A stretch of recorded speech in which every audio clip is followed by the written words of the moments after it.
أعوذ بالله من الشيطان الرجيم بسم الله الرحمن الرحيم إنما يريد الله ليذهب عنكم الرجس أهل البيت ويطهركم تطهيرا رسول حضور پاک صلی اللہ تعالی علیہ وسلم کی سیرت جو ہے کچھ ایسے ہی ہے کہ ہم لوگ جب ہم لوگوں کا بچپنا تھا تو ہمارے یہاں گنا پڑے تو گنے کھیت میں جب جاتے تھے گنا توڑنے کے لیے تو ایک دیکھتے تھے یہ نہیں ٹھیک ہے یہ ٹھیک ہے یہاں تک کہ گھنٹوں لگ جاتے تھے یہ گنا توڑنے اب کوئی لا کے دے دیتا تھا تو ایسے سیرت کا موضوع اتنا وسیع ہے کہ ہم تو اسی میں کھو جاتے ہیں کہ ہم کون سا پہلو سیرت کا آپ لوگوں کو بتائیں اسی میں کھو جاتے ہیں آپ صلی اللہ علیہ وسلم کی سیرت کا ایک پہلو ہے ایک پہلو تعلیمات کا ہے ایک پہلو آپ صلی اللہ علیہ وسلم کی خصوصیات کا ہے مختلف پہلو تو آج ہم یہ بتانا چاہیں گے کہ حضور پاک صلی اللہ علیہ وسلم نے یہ دین جو لے کے آئے وہ مذہب اسلام باقی کیسے رہے اس مذہبی اللہ کے رسول صلی اللہ علیہ وسلم نے مذہبی انتظامات کیسے کیا کیے تو آپ صلی اللہ علیہ وسلم کے مذہبی انتظامات کی تاکہ آئندہ نسلوں میں دین باقی رہے بیٹا باپ کے دین کا وارث بنے بیٹا تو دنیا کا تو وارث ہو ہی جائے گا سرکاری طور پر آئیں گے پٹواری آئے گا چڑھا دے گا باپ کی جائیداد بیٹے کے نام لیکن بیٹا باپ کی صفات کا وارث کیسے ہو جائے اور بیٹا باپ کے دین کا وارث کیسے ہو جائے باپ کا جو دین ہے وہ اپنی اولادوں میں کیسے منتقل ہو جائے اور رہتی دنیا تک قیامت تک کیسے باقی رہے اس کے جو انتظامات آپ صلی اللہ علیہ وسلم نے کیے یہ پہلو ہمارے بتانے کے طور دیکھیے کلمہ طیبہ لا الہ الا اللہ محمد رسول اللہ تو یہاں بہت سے نئے لوگ بیٹھتے ہیں نوجوان بھی ہیں میں ذرا اپنا سبق دوہرا دیتا ہوں اس میں 4 باتیں جاننا ضروری پہلی بات یہ ہے کہ اس کلمے کے الفاظ صحیح یاد ہونے چاہیے تو لا الہ الا اللہ محمد رسول اللہ یہ الفاظ دوسرا اس کا معنی بھی جاننا چاہیے تو لا الہ الا اللہ کے معنی ہے کہ اللہ کے سوا کوئی معبود نہیں عبادت کے لائق ہے وہ صرف اللہ اور محمد رسول اللہ کے معنی ہے کہ محمد اللہ کے رسول کے معنی آتے ہیں اردو زبان میں پیغمبر فارسی میں اور اردو زبان میں رسول کے معنی آتے ہیں قاسم اور ہندی میں کہتے ہیں سندیشٹا کہ جب ہم کو اپنی بات کسی سے کہنی ہے تو ہم اپنی بات وہاں تک کسی کو کہہ دیں کہ بھائی وہاں سے جا کے بتا دو ایسے بادشاہ جو ہے اس کی جو حکومت ہوتی ہے تو حکومت کے جو قوانین ہوتے ہیں جو احکامات ہوتے ہیں اس کے جو قوانین ہوتے ہیں وہ تو وہیں سے چلتے ہیں اس کے تحت سے لیکن پورے ملک کے ہر فرد تک وہ قانون پہنچ جاتا ہے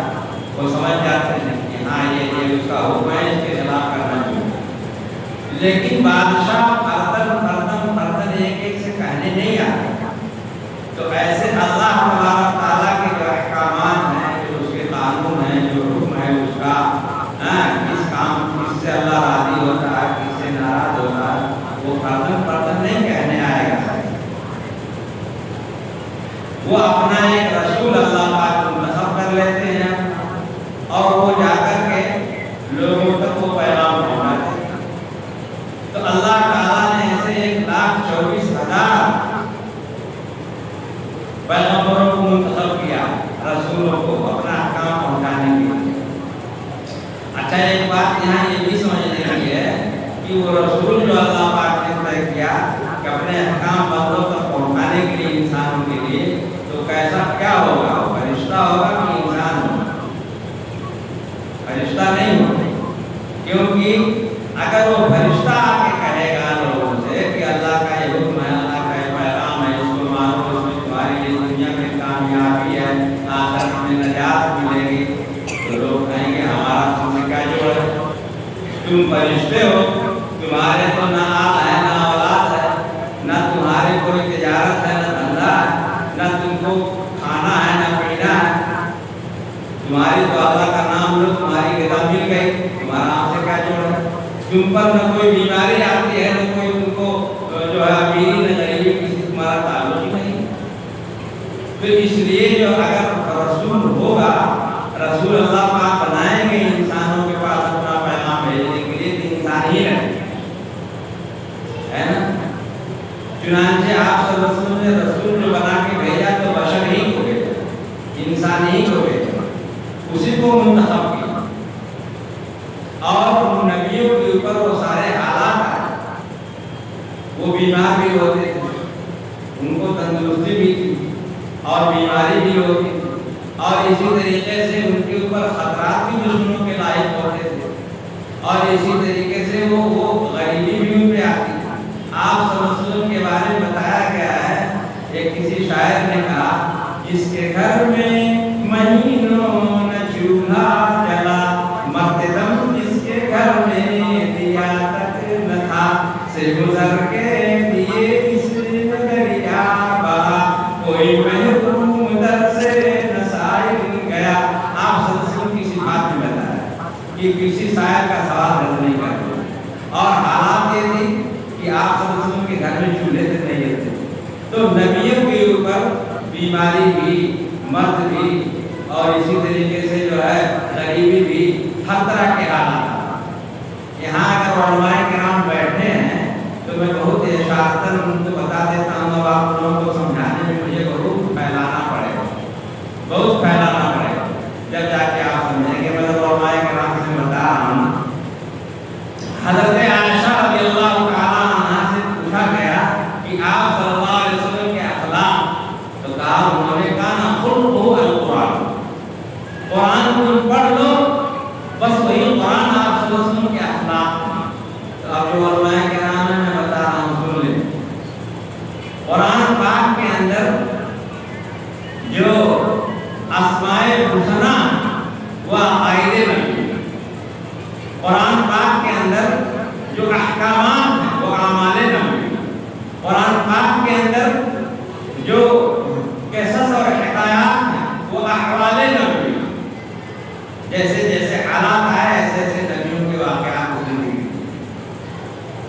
اور یہ احوال نبی ہے، جو قصص ہے وہ احوال نبی، جو قرآن میں احکامات ہیں وہ اعمال نبی، قرآن میں جو اسماء الحسنی کا تذکرہ ہے وہ عقائد نبی، یہ ہے کانا خلق القرآن۔ اب مولانا لوگ تو سمجھ گئے، میں اپنی بات آ رہا ہوں۔ محمد لا الہ الا اللہ محمد رسول اللہ، تو محمد رسول اللہ کا مطلب یہ ہے کہ محمد صلی اللہ علیہ وسلم کے طریقے میں کامیابی اور غیروں کے طریقے میں ناکامی۔ اب اس کا ایک پہلو یہ ہے کہ آپ اللہ پر یقین رکھیں، تو اللہ پر یقین جو رکھنا ہے تو اللہ کی بہت ساری صفات، اللہ کی اللہ کو ایک ہونے کا بھی یقین رکھنا ہے، اللہ کی ذات پر بھی یقین رکھنا ہے، اللہ کی صفات پر بھی یقین رکھنا ہے، مگر ایک بہت خاص صفت اللہ کی بتا رہے ہیں، اللہ لہ الخلق والامر، پیدا کرنا اور چلانا ایک اس کا کام ہے اللہ کا۔ دو بات ہو گئی، پیدا کرنا اور چلانا۔ اللہ تعالیٰ ہی ہر چیز کے پیدا کرنے والا، ہر چیز کے پیدا کرنے والا، موالید ثلاثہ کے پیدا کرنے والے اللہ تعالیٰ۔ مولانا لوگ سمجھ گئے، میں ذرا اس کو تشریح کروں گا۔ ایک حیوانات جاندار، چیونٹی ہو، ہاتھی ہو، چڑیا ہو، درندے ہو، چرندے ہوں، پرندے ہوں، یہ جتنے ہیں نا جانتا، سب کو اللہ نے پیدا۔ دوسری چیز کیا ہے؟ وہ دوسرا نباتات، جو سائنس پڑھتے ہیں وہ جانتے ہیں وہ بنسپت وگیان، یعنی نباتات، چاہے وہ گھاس ہو، پیڑ پودے ہو، یہ سب کو کون پیدا کرتا ہے؟ اللہ ہی پیدا کرتا ہے۔ اس میں پھل پھول کون ڈالتا ہے؟ اللہ